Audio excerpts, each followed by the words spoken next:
Bonjour à tous. Le premier tour des élections législatives a lieu le 12 juin prochain et notre série de débats circonscription par circonscription se poursuit avec aujourd'hui la 4e des Bouches-du-Rhône. Bonjour Mickaël Lévy. Bonjour. Mickaël, vous êtes le chef de service de l'édition Marseille de la Provence et la 4e circonscription, c'est ce qu'on appelle l'hypercentre de Marseille, les 1er, 2e, 3e arrondissements, une partie des 5e et 6e. Alors c'est évidemment le Vieux-Port côté mairie, le Panier, la rue d'Aubagne, la rue de la République, la Canebière, la Belle de Mai, le cours Julien, Saint-Charles, le boulevard Longchamp, des quartiers historiques, populaires, la circonscription où Jean-Luc Mélenchon a obtenu de très larges scores aux présidentielles 2017 et 2022.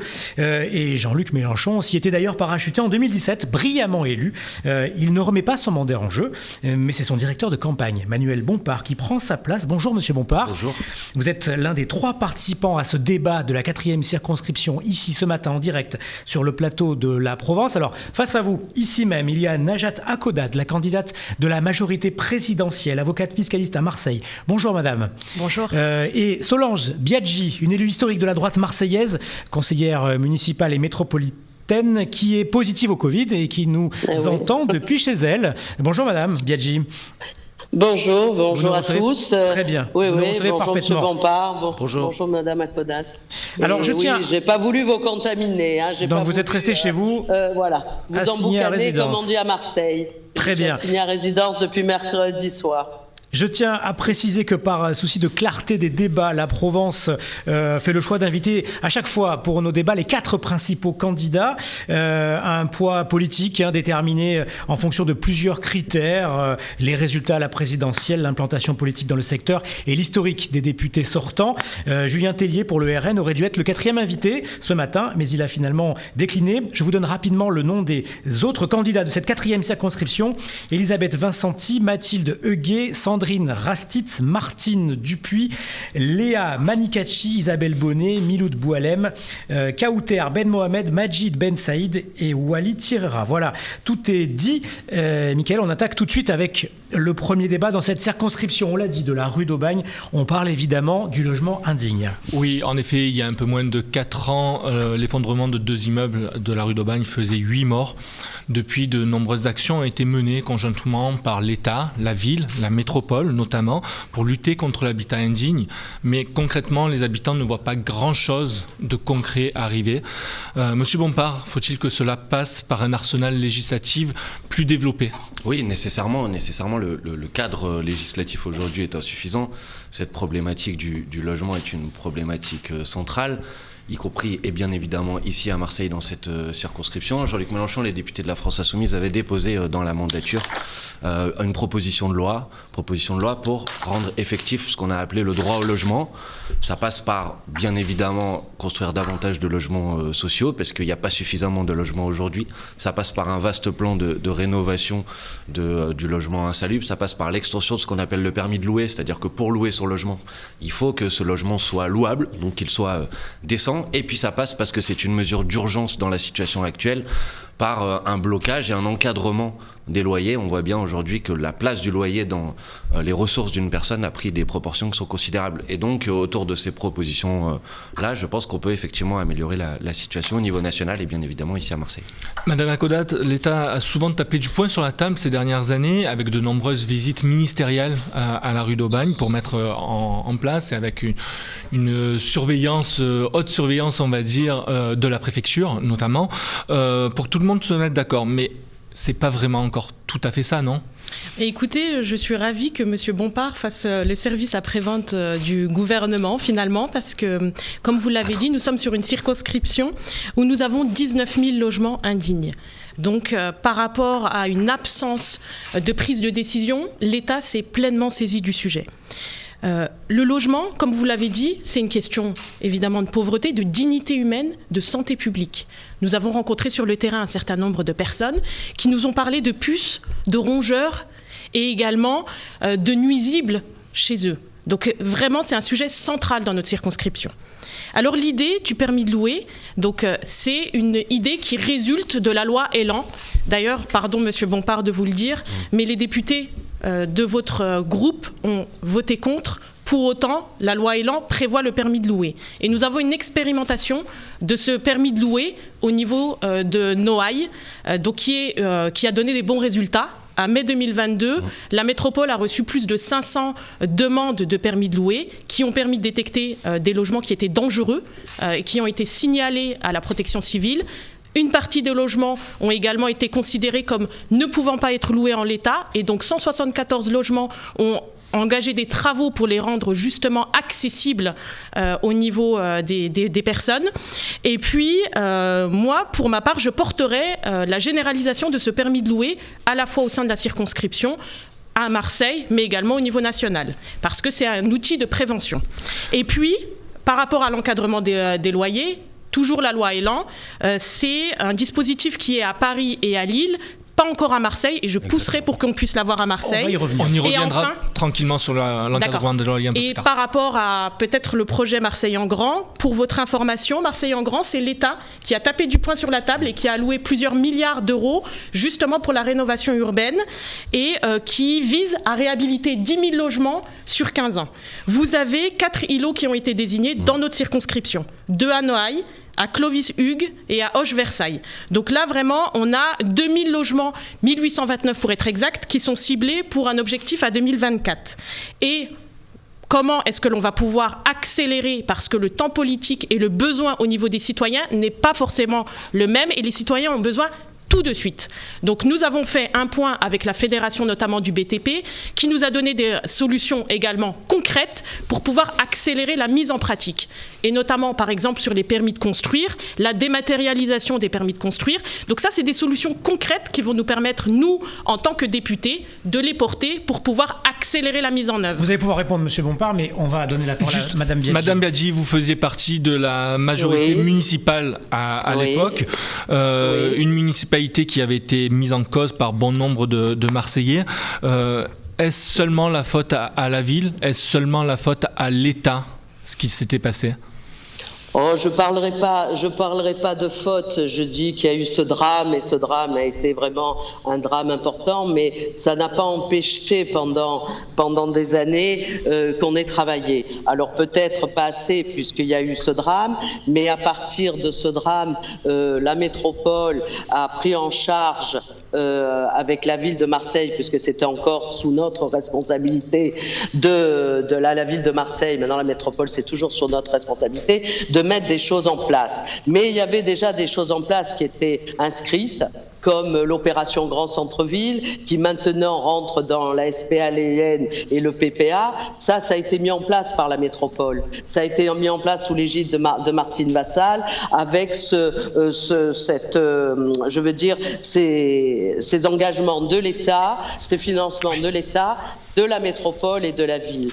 Maintenant, on continue ce travail et surtout, on le continue de façon intensive parce que la présidente Martine Vassal a pris ce sujet à bras-le-corps et c'est pour ça qu'elle est montée, qu'elle est allée, nous à Marseille, on dit monter à Paris, voir le président et lui proposer ce grand enjeu de rénover ces logements. Et c'est pour ça qu'on a obtenu dans Marseille en grand, et là on est ravis de ça, les 600 millions d'euros pour l'ANRU, plus des autres avantages. Mais ce qu'il faut vous dire, c'est que notre objectif depuis tout le temps, c'est d'améliorer l'habitat. L'habitat dans notre circonscription est peut-être plus difficile surtout le centre-ville et toutes ces problématiques-là, parce que ce sont souvent des logements et des immeubles où il y a plusieurs propriétaires et c'est lent, le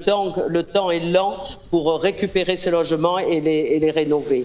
Mais ce que je voulais simplement vous dire, c'est que au sein de moi, ce que je défends pour cette circonscription, étant une élue locale qui est dans ces institutions. Je suis la présidente de l'opération Grand Centre-Ville.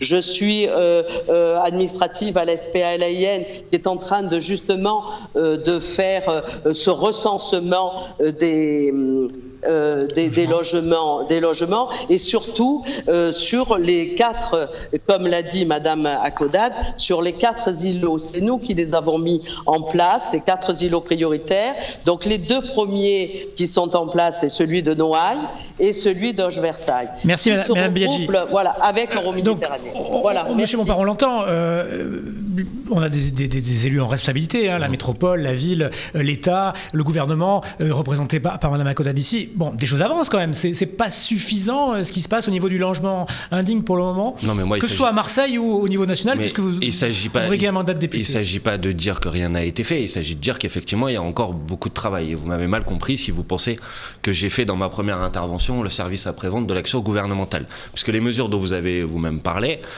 et je trouve ça positif qu'on se rejoigne sur ce sujet, c'est-à-dire la généralisation de l'encadrement des loyers, la généralisation du permis de louer et un certain nombre d'autres mesures que j'ai évoquées, c'est-à-dire la construction de davantage de logements sociaux, c'est-à-dire le fait de faire en sorte de pouvoir rénover de manière efficace ce bâti qui est dans une situation très dégradée. Vous me dites, vous avez voté contre? Non, vous avez mal révisé là, à mon avis. C'était dans une proposition de loi qui a été déposée par la France Insoumise à l'Assemblée nationale il y a 2 ans, et l'ensemble de vos collègues, puisque vous aviez la majorité, ne l'avaient pas voté. Donc c'est bien si maintenant vous voulez le faire.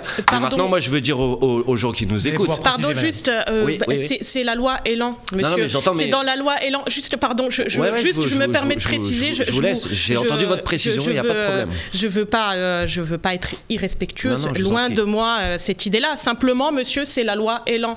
Simplement, c'est ce que je regrette. C'est ce que je regrette, monsieur, c'est que dans l'exercice que monsieur Mélenchon pouvait avoir, il pouvait se saisir pleinement de ce sujet. Il ne l'a pas fait. Alors ça, c'est votre point de vue, mais madame, excusez-moi. Pardon, je termine mon propos. Et donc, pardon, je vous laisse la parole juste après. Simplement, monsieur Mélenchon, malheureusement, il avait une certaine notoriété, il aurait pu se saisir de ce sujet, il ne l'a pas fait, et il a voté contre la loi Elan, monsieur. Et donc, c'est dommage parce que c'est une loi qui allait dans le bon sens. Vous auriez pu dire, ça ne va pas assez loin, nous voudrions plus, etc. Mais ça n'est pas le cas, monsieur, vous avez voté contre. Alors, je vous ai laissé parler, maintenant, je vais répondre. Madame, l'ensemble des propositions que j'ai évoquées étaient dans une proposition de loi déposée à l'initiative de Jean-Luc Mélenchon et de la France Insoumise à l'Assemblée nationale. Et c'est pas Jean-Luc Mélenchon qui avait la majorité à l'Assemblée nationale, c'est les élus de votre formation politique, et ils ont refusé de la voter. Voilà, ça c'est la réalité des faits. Chacune et chacun pourra se renseigner sur ce sujet. Pour autant, cette loi, elle est en application aujourd'hui. Laissez-moi terminer, madame. Parce que je vous laisse terminer, mais simplement, cette loi Elan, elle est en application aujourd'hui, elle a été votée par l'Assemblée nationale. J'en suis tout à fait conscient, madame, mais vous faites vous-même des nouvelles propositions en disant que vous voulez généraliser le permis de louer, que vous voulez généraliser l'encadrement des loyers, et ça, ce n'est pas dans la loi Elan. Et je dis que ça a été proposé. Et je dis que ça a été proposé par la France Insoumise et que vos collègues parlementaires ne l'ont pas voté. Pour le reste, il y a des points sur lesquels on est d'accord et il y a des points sur lesquels on n'est pas d'accord, et donc je voudrais les remettre sur la table. Je pense qu'il faut construire davantage de logements sociaux, 200 000 logements sociaux par an chaque année, et je pense qu'il faut maintenant, de manière urgente, parce qu'il y a trop de gens dans la rue et on ne peut pas vivre dans la rue, il faut appliquer la loi de réquisition. Vous voulez les construire où les logements des logements vacants, madame, pour faire en sorte que toute personne puisse être logée dignement. Madame Biaggi, ce permis de louer, faut-il l'étendre ? Oui, moi je suis pour, et en plus, je ne sais pas si vous êtes OK, si vous l'avez vu, mais Madame Vassal, la présidente, vient de l'agrandir sur d'autres circonscriptions et sur d'autres territoires. Moi je trouve que ce permis de louer, on l'a voté à l'unanimité à la métropole, et je pense qu'il faut le laisser. Moi, ce que j'aimerais revenir, c'est parler du concret et du pragmatisme sur cette circonscription. Cette circonscription, on a quand même 25% de logements sociaux. Alors, est-ce que c'est pas assez? Est-ce que c'est trop? Peu? C'est la loi quand même. On a 25%. On en a 30% sur le 3e arrondissement, un peu moins sur le 2e, 25%, et sur le 1er, 15%, parce que c'est vrai que, comme je vous l'ai dit, il y a ces petites, ces appartements qui sont pas, ce sont pas des immeubles entiers, donc c'est plus compliqué. Reconstruire des logements de qualité sur ces logements-là, c'est une évidence, et moi j'irai dans ce sens, et si je suis élu député à l'Assemblée nationale, ce sera parmi ma loi où je voudrais vraiment m'occuper du logement social et faire le lien entre mes mandats locaux où je suis en responsabilité sur ces choses-là et l'Assemblée nationale.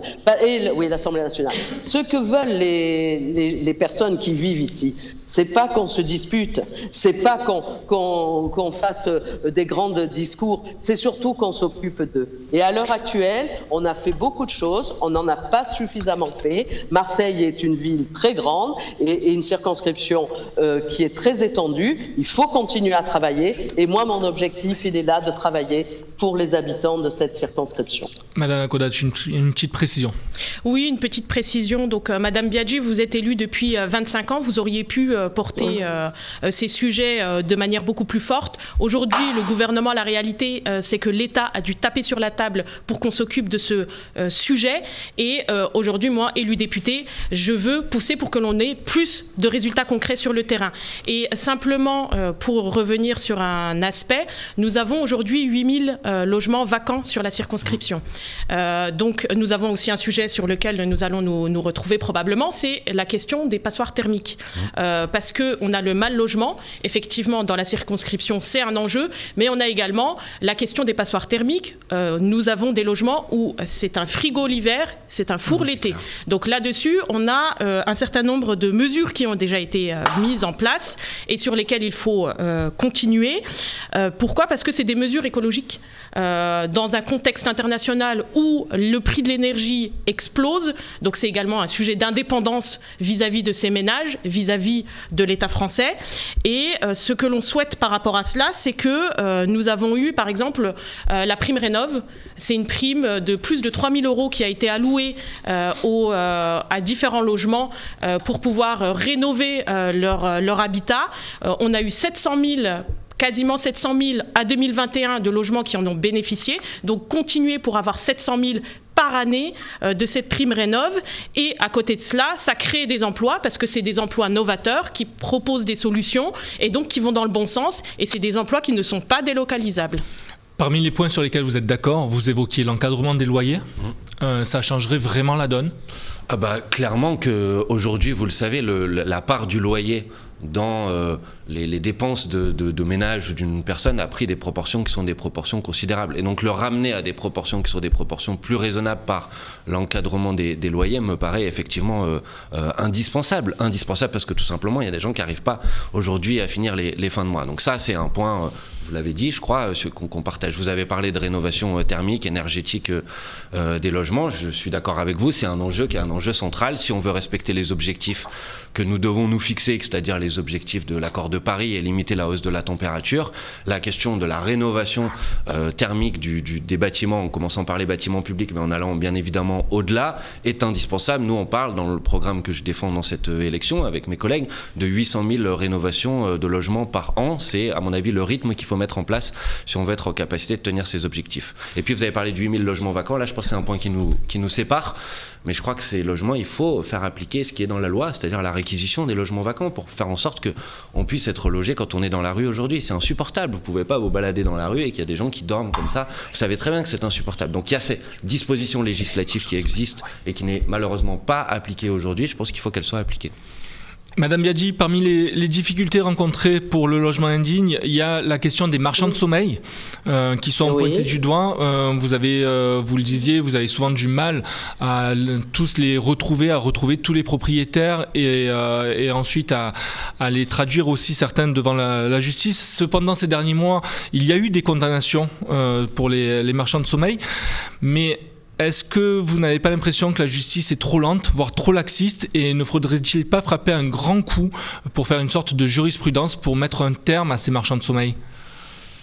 Oh ben oui, si vous le dites comme ça, oui, bien sûr. C'est vrai que la justice, il lui faut un certain temps pour faire les choses, et c'est vrai qu'à l'heure actuelle, c'est assez lent. Peut-être faire mettre un grand coup, pourquoi pas, au contraire, parce que les marchands de sommeil, c'est vraiment quelque chose d'insupportable dans notre secteur, dans notre circonscription, et c'est là où ça se voit le plus. Bien sûr, ça, je suis entièrement d'accord avec ça. Maintenant, le travailler au niveau aussi, quand on est député, je pense qu'on a des moyens de le faire de façon au niveau du gouvernement, puisque c'est un problème régalien, oui, le faire bien sûr.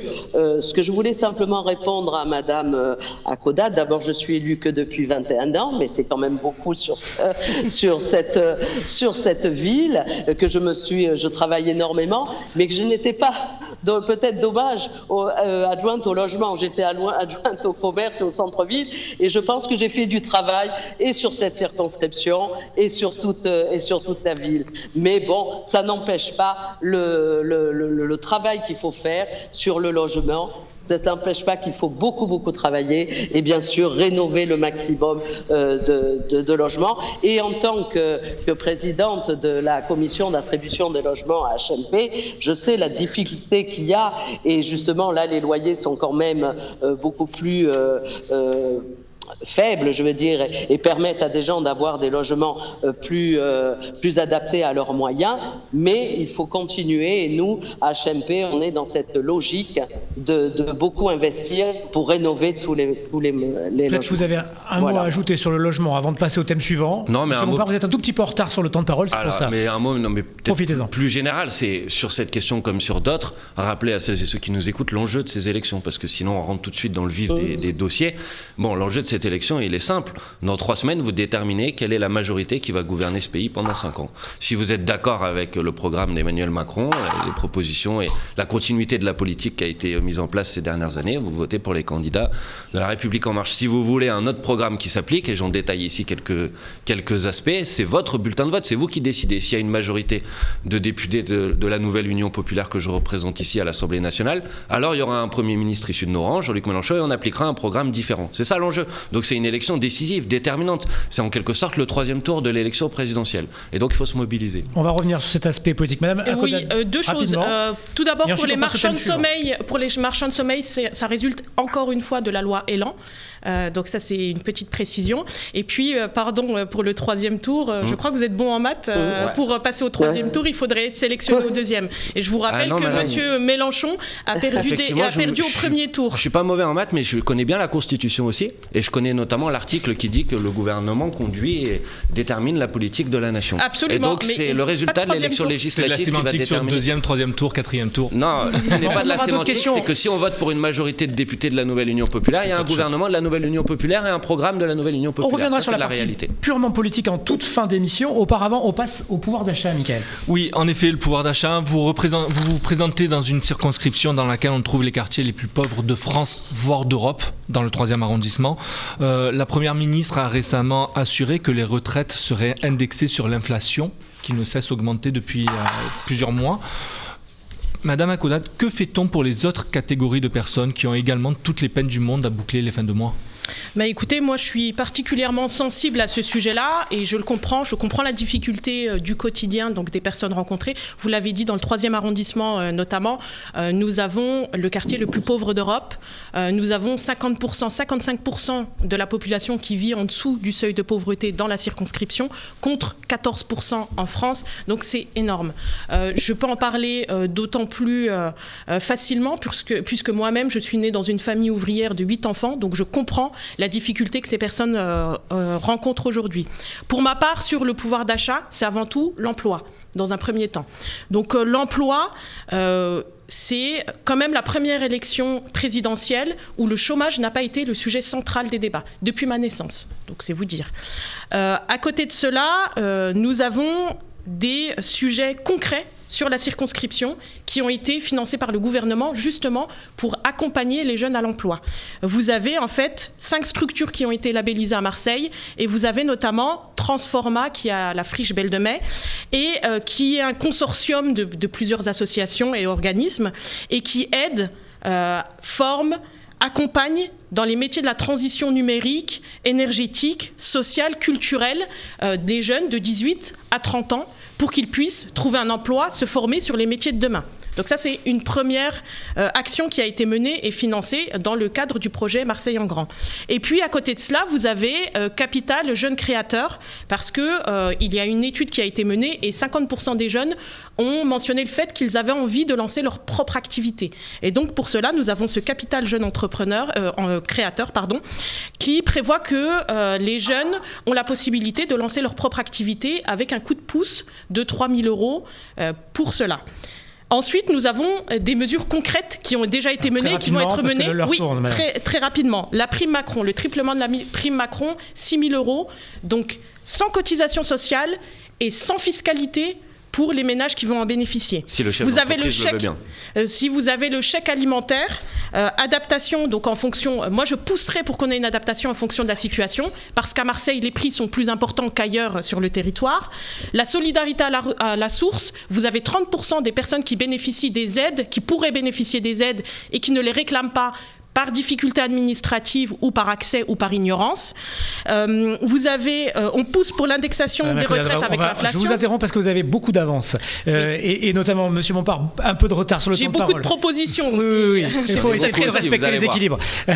3 minutes d'écart de temps de parole entre vous deux et Mme Biaggi à 2 minutes de retard.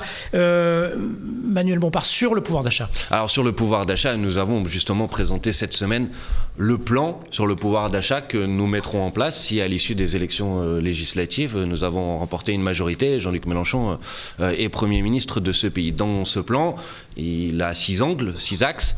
Premier axe, c'est l'augmentation des salaires et ce qu'on peut faire facilement quand on gouverne et quand on dirige ce pays, c'est augmenter le SMIC. Et donc la proposition, c'est d'augmenter le SMIC à 1 500 € net par mois.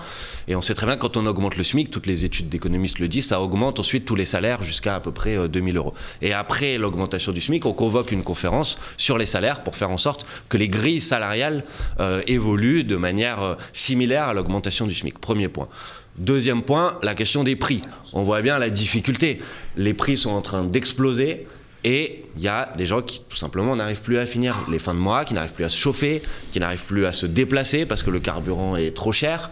Et donc, il ne faut pas seulement distribuer des petits chèques, parce que les petits chèques que vous distribuez, d'abord, franchement, ils ne répondent pas à la problématique. Et deuxièmement, vous donnez au capital privé de l'argent public. Vous dilapidez de l'argent de nos impôts pour les donner aux grandes entreprises qui ensuite le versent en dividendes. Total, je peux donner cet exemple, qui a fait un record de dividendes l'année dernière. Donc il faut bloquer les prix. Bloquer les prix, c'est dans le code du commerce, c'est un décret.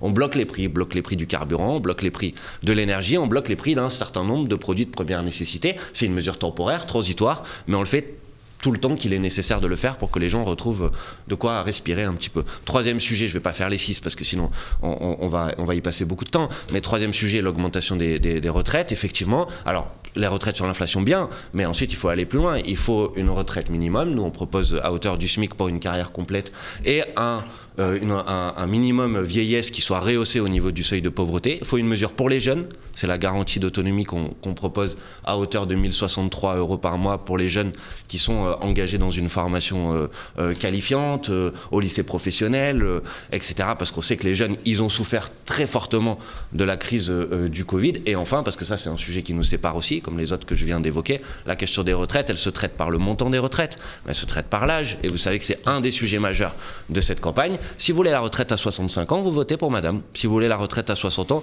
vous votez pour moi. C'est assez simple. On va revenir sur la retraite dans quelques instants. Madame Biaggi, vos propositions concrètes sur le pouvoir d'achat ? D'accord. Oui, d'abord, et si vous voulez la retraite à combien ? Vous votez pour qui ? Pour Biaggi, monsieur Bompard ? C'est vous qui allez le dire, madame. Voilà. Dites-nous ce que vous défendez. D'abord le pouvoir d'achat, madame Biaggi. D'abord, monsieur Bompard. Moi, chaque fois qu'on commence en disant que le troisième, c'est le plus pauvre de France, ça m'irrisse. Parce que si vous avez des enfants, je pense. Moi, j'ai des enfants, et quand je leur dis toujours, je leur dis toujours que ce sont des enfants intelligents pour qu'ils progressent. Si à vos enfants, vous leur dites que ce sont des abrutis, ils progresseront jamais. Ce secteur, il est riche d'autres choses. C'est vrai qu'ils ont un pouvoir d'achat faible, mais ce sont des gens très intelligents et qui peuvent accéder à beaucoup. Ça, c'est la première chose. La deuxième chose, chose, je voulais simplement dire sur l'emploi, sur le pouvoir d'achat. Je suis d'accord avec Madame Akodad que le pouvoir d'achat, il faut qu'il augmente parce qu'il y a toute cette problématique, mais que ça passe par l'emploi. Et l'emploi, on en a beaucoup créé dans notre circonscription, pas assez, parce que justement le 2e arrondissement, le port et tout ça, c'est là où il se passe l'économie et c'est le pourvoyeur d'emploi de notre circonscription et de tout Marseille et de la métropole.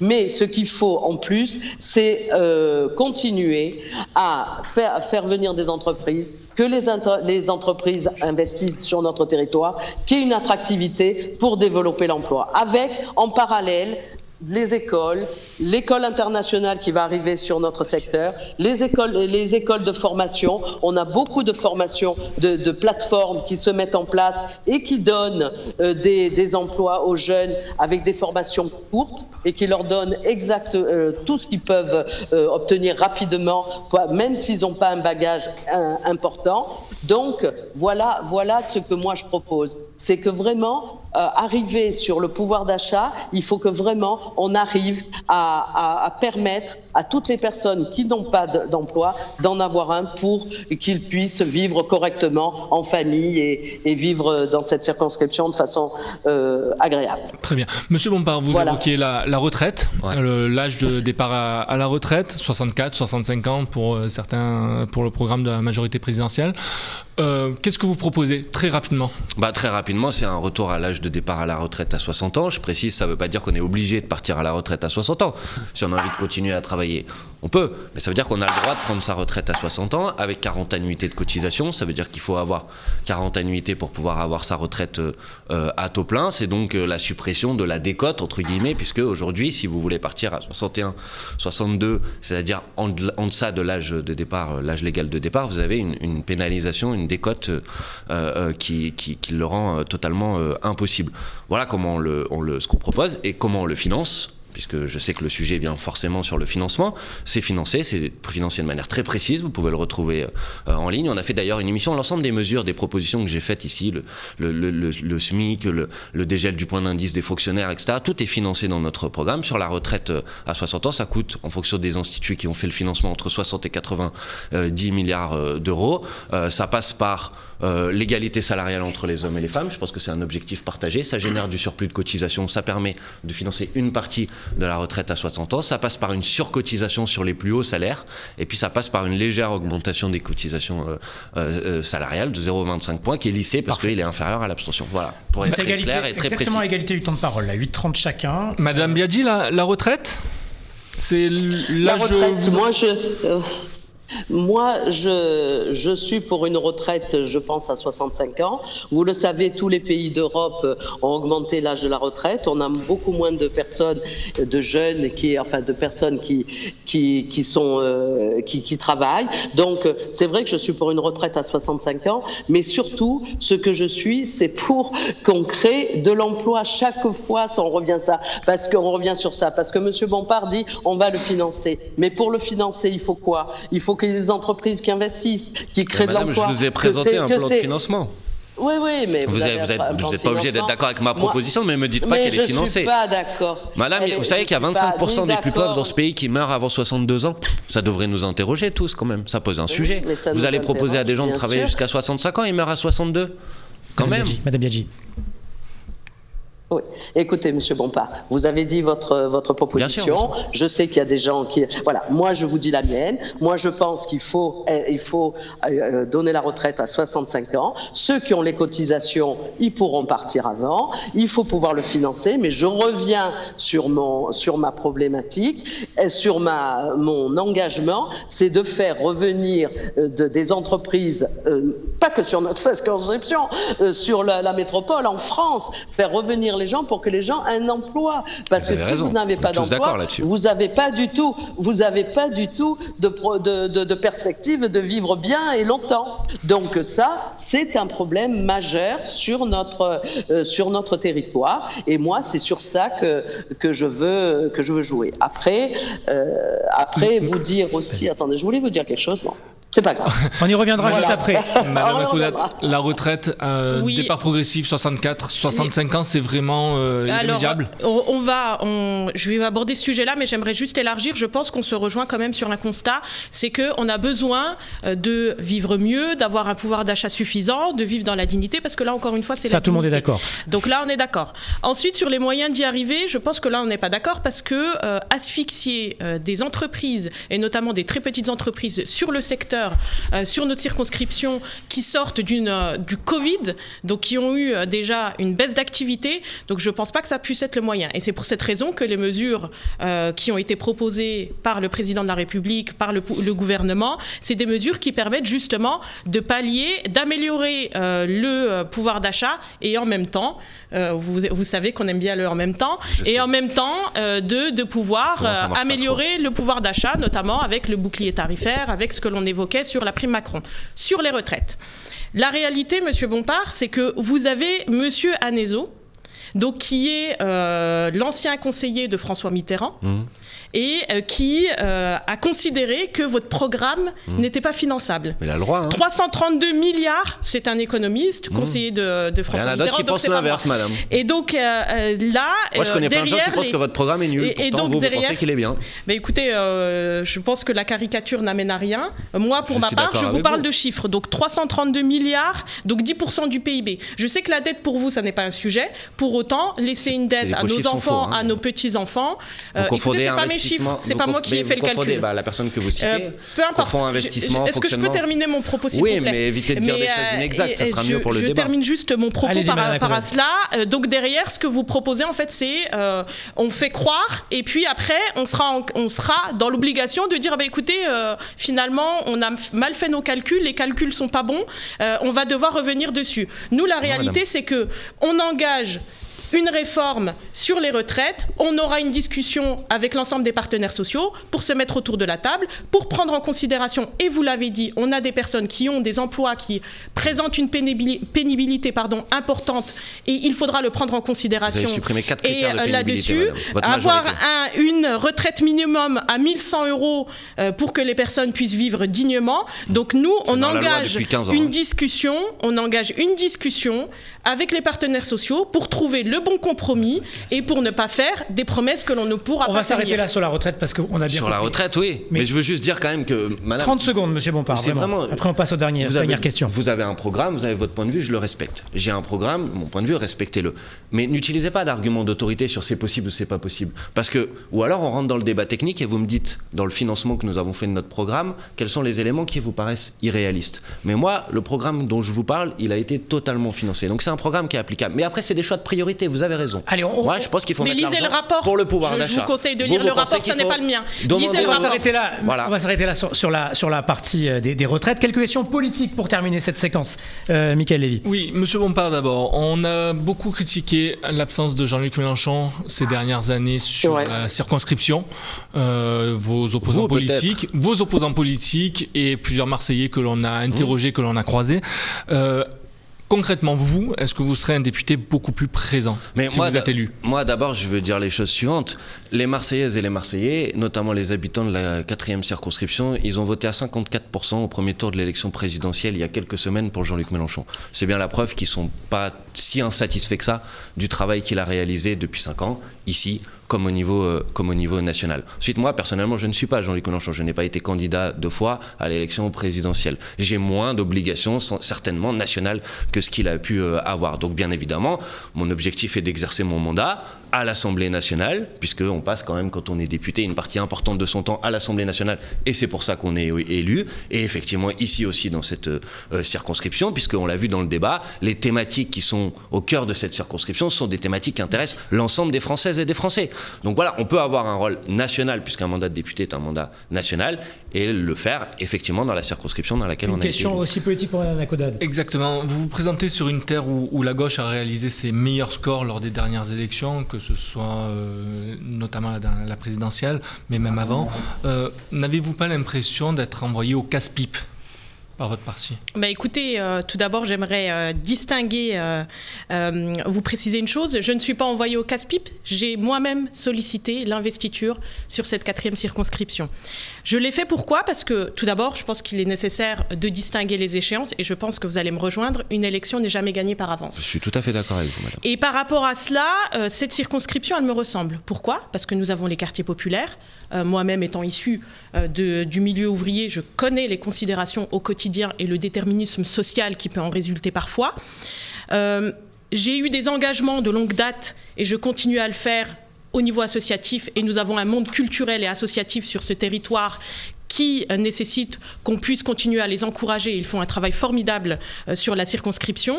Et enfin, le monde économique, les entreprises, et ça n'est pas un gros mot, les entreprises, nous avons besoin des acteurs économiques, des entreprises, mais j'ai moi-même travaillé dans l'industrie. Pas vous à titre personnel, mais parfois dans votre programme, on prévoit un peu l'asphyxie, et vous savez qu'on retrouve d'ailleurs concluez rapidement, madame, comme ça. Sur ce sujet-là. Donc, le monde économique, et moi, j'ai envie de rassembler ces acteurs-là, parce qu'ils ont chacun une partie de la solution. J'ai également envie d'obtenir des résultats, continuer Marseille en grand, donc être le catalyseur de ce projet-là, et puis évidemment d'être une députée de proximité, avoir une permanence, pour que les personnes puissent venir me trouver pour échanger sur leurs difficultés. Michael. Madame Biaggi, lors de la présidentielle, votre candidate, les Républicains, Valérie Pécresse, a fait réaliser moins de 5%. Vous êtes une élue locale, vous l'avez rappelé, depuis plus de 20 ans. N'est-ce pas de la folie de vous présenter sur une circo qui n'est pas vraiment la plus facile à gagner pour votre parti ? C'est pas une folie, c'est une folie, mais j'adore cette circonscription. J'ai voulu y aller, vous savez, en 2012, quand je me suis présentée pour la première fois, c'était contre l'avis de Jean-Claude Gaudin qui voulait pas que je vienne sur cette circonscription. Mais cette circonscription, d'abord, elle me tient effectivement au cœur, parce que moi, je suis corse, ma famille est arrivée là, il y a une rue Joseph Biaggi, on a travaillé pendant des années sur cette circonscription, on a créé de l'emploi, et c'est ça qui me motive.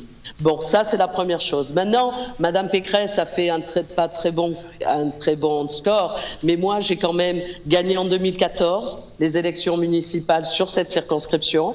Je les ai pas gagnées en 2020, mais je suis quand même élue à la métropole et je fais encore beaucoup de travail sur cette circonscription et je fais beaucoup de travail avec la présidente Martine Vassal et je continue et je continuerai et j'ai surtout des mandats qui me permettent de faire le lien entre la présidente Martine Vassal de la métropole et des départements et le Marseille en grand et que je veux travailler sur une opposition, j'allais dire plutôt constructive parce qu'il y a des choses qui me conviennent vraiment sur ce Marseille en grand. Et enfin, parce que j'aime ces habitants et que je suis proche d'eux et que je ne suis pas de passage.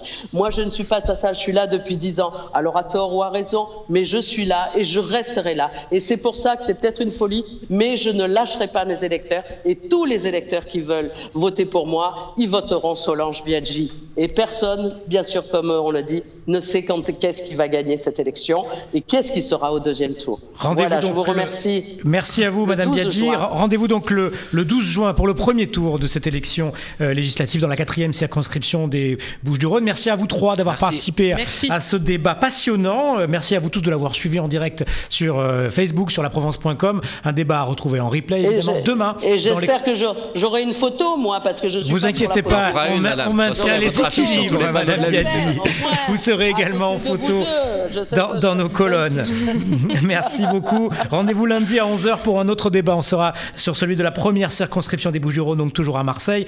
Merci à Baptiste Lombard, Laurie Samama et Philippe Laurençon qui étaient en régie. Bonne journée à tous.